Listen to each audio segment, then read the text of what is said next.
Rufuna gaa walitti dachaane. Baga nagaan dhufte. Baga nagaan nu eeyite. Fayyaada'ee ulfaadhu heera Oromoodhaa kan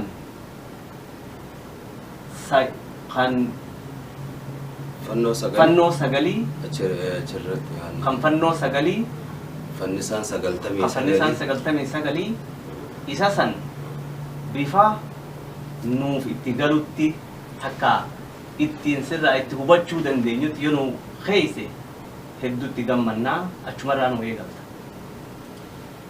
Fayyaada'ee wanni sirna gadaa tuni gaafa sirni gadaa cabu sirna keenya kana heera keenya kana seera keenya kana biyya biraa dhaynee barreeffannaa jennaan lakkii jettee didde Oromoon nu duraa diqaalaa wajanii bakka sadii jabeeffatan. Sammuu dubartii, sammuu ijoolleetii fi dikee keessa jabeeffatanii kanaaf meesii hootugaa sammuu teessan keessa jabeeffatanii achirraa eegalan.